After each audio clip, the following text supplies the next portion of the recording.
গত বছর তিলোত্তমা হত্যাকাণ্ডের বিচারের দাবিতে কলকাতার একাধিক দুর্গাপুজো কমিটি সরকারি অনুদান নিতে অস্বীকার করেছিল। তাদের মধ্যে অন্যতম ছিল গার্ডেন রিচ মডিয়ালি দুর্গাপুজো কমিটি। এবছরও শহরের একমাত্র ক্লাব হিসাবে তারা সেই অবস্থান বজায় রেখেছে। পুজো কমিটির সদস্যরা জানিয়েছেন, তিলোত্তমার হত্যাকারীর বিচার না পেলে আমরা অনুদান নেব না। অপরাধীরা শাস্তি পেলে তবেই সরকারি অনুদান গ্রহণ করব। আমাদের ক্লাবে আমাদের প্রতিবেশী সবাই মিলে আমরা একই সিদ্ধান্তে অনড় আছি। গত বছরের ন্যায় এই বছরও আমরা অনুদান প্রত্যাখ্যান করি। কিসের অনুদান? এই পুজো বাবদ যেটা আমার মুখ্যমন্ত্রী মাননীয় মমতা ব্যানার্জি যে অনুদানটা দিচ্ছে পুজো বাবদ 1,10,000 টাকা নেয়, সেটা এই বছর আমরা প্রত্যাখ্যান করি। কি কারণ? কারণটা হচ্ছে গত বছরে যে আমাদের অভয়াকাণ্ড যেটা হয়েছে সেই বিচারটা আমরা এখন পর্যন্ত পাইনি। সেই জন্য আমরা এখনো ওই সিদ্ধান্তে অনড় আছি। অনুদান নেবেন না?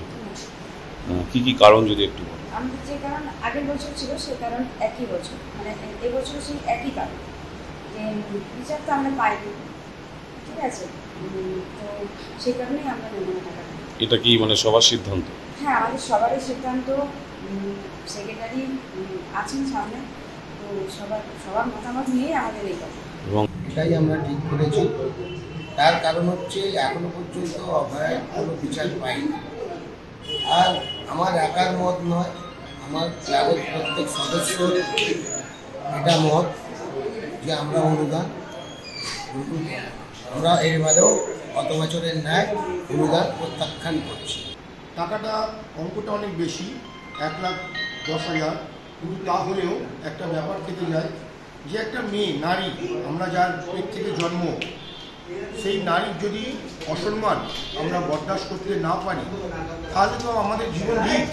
শুধু একাই না, এবং আমাদের প্রধান প্রতিবেশী মিলে আমাদের গত বছর যেটা করেছে সবাইকার মতামত নিয়ে কিন্তু আমরা আবার শুরু করেছি। ইভেন আমার প্রেসিডেন্ট রয়েছে, আমার ক্লাব সেক্রেটারি আছে, আমার দুটো সেক্রেটারিও আছে, এদেরও মতামত আপনি নিতে পারেন। সমস্ত মেয়েরা এখন বারবারই একই কথা বলছে যে এখনো বিচার হলো না, তাহলে আমরা কী করে পয়সা নেব? এতো নয় যে পয়সাটা না নিলে আমাদের পুজো ছোটো হয়ে যাচ্ছে বা কিছু এফেক্ট করছে। কমিটির সভাপতি, সম্পাদক ও সদস্যরা স্পষ্ট করেছেন, এই সিদ্ধান্ত কোনো একক ব্যক্তির নয়, বরং পাড়ার বাসিন্দা কমিটির সর্বসম্মত সিদ্ধান্ত। তাদের মতে পুজো অনুদান না নিয়েও উৎসব আয়োজন সম্ভব, যদিও খরচ কিছুটা বাড়বে। এছাড়াও তাদের বার্তা, এই অনুদানের অর্থ যদি পুজোর পরিবর্তে এলাকার উন্নয়নের ব্যবহার হয় তবেই তার সঠিক প্রয়োগ হবে। সঞ্জয় মাঝির রিপোর্ট, ওঙ্কার বাংলা।